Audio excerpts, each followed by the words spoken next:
প্রিয় দর্শক, আসসালামু আলাইকুম। আশা করি আপনারা সবাই অনেক বেশি ভালো আছেন।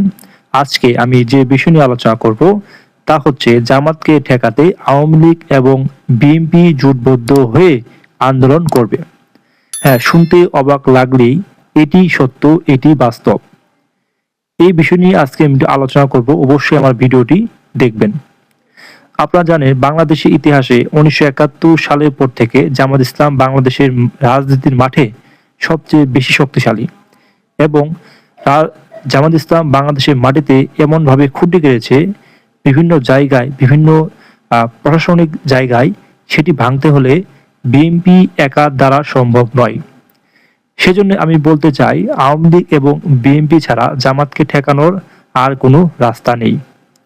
জামাত ইসলাম এতদূর পর্যন্ত এসেছে, তাদের যে ওয়েলফেয়ার রাজনীতি, তাদের যে ওয়েলফেয়ার প্রোগ্রাম, তাদের যে ইউনিটি, তাদের যে একতাবদ্ধ, সেগুলোর মধ্য দিয়ে জামাত ইসলাম বাংলাদেশের ইতিহাসে এই প্রথমবার ঢাকা বিশ্ববিদ্যালয়, জাহাঙ্গীরনগর বিশ্ববিদ্যালয়, রাজশাহী, বিভিন্ন পাবলিক বিশ্ববিদ্যালয় রয়েছে, সেখানে তারা তাঁবু গেড়েছে। সেই তাঁবু ভাঙতে হলে বিএনপি একা দ্বারা সম্ভব নয়। সেজন্য আমি বলতে চাই, জামাতকে ঠেকাতে হলে বাংলাদেশের গণতন্ত্র, বাংলাদেশের কালচার, বাংলাদেশ স্বাধীনতা, এটি রক্ষা করতে হলে অবশ্যই জামাতকে ঠেকাতে হবে। আর জামাতকে ঠেকাতে গেলে বিএনপির একা দ্বারা সম্ভব নয়।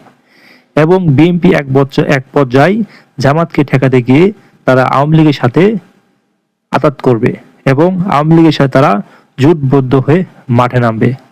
হ্যাঁ, এটি সত্য, এটি প্রমাণিত, এটি ভবিষ্যতে এটি হবে। আপনারা জানেন, বাংলাদেশের ইতিহাসে জামাত যে পর্যায়ে এসেছে এবং গতকাল তারা যে স্টেট পলিসি অর্থাৎ সামিট নিয়ে যে আলোচনা করেছে বাংলাদেশের ভবিষ্যৎ নিয়ে, এবং রাজনীতি পরবর্তীতে ক্ষমতা যাওয়ার পরে যে প্রোগ্রাম তারা করবে, যে আলোচনা করবে, সেটি নিয়ে কিন্তু ঢাকা কিন্তু একটি হোটেলে তারা আয়োজন করেছিল। এবং সেই আয়োজনে বাংলাদেশে নিযুক্ত প্রায় 40টি দেশের অধিক যে রাষ্ট্রদূত রয়েছে, যুক্তরাষ্ট্র, যুক্তরাজ্য, ভারত, চীন, রাশিয়া সহ বিভিন্ন যে শক্তিশালী দেশ রয়েছে, সকল দেশে যে রাষ্ট্রদূত রয়েছে এবং বাংলাদেশের মধ্যে যে সুনামধন্য অধ্যাপক রয়েছে এবং বিভিন্ন বিশ্ববিদ্যালয়ে যে টিচার রয়েছে, তারা কিন্তু সেই সামিটে অংশগ্রহণ করেছিল এবং জামাতের যে ভবিষ্যৎ পরিকল্পনা, সেগুলো নিয়ে কিন্তু আলোচনা করেছিল। তাই আমি বলতে চাই, জামাতকে ঠেকাতে হলে অবশ্যই বিএনপি একা দ্বারা সম্ভব নয় এবং বাংলাদেশের মধ্যে যে স্বাধীনতা রয়েছে, সেই স্বাধীনতা রক্ষা করতে হলে অবশ্যই বিএনপি এবং আওয়ামী লীগ একত্র হয়ে জামাতের বিরুদ্ধে লড়বেন। এটি বাস্তব, কারণ জামাত যে পর্যায়ে এসেছে এবং জামাতের যে ভবিষ্যৎ রাজনীতি, জামাতের যে পরিকল্পনা, এটি বিএনপি বা আওয়ামী লীগ একা দ্বারা সম্ভব নয়।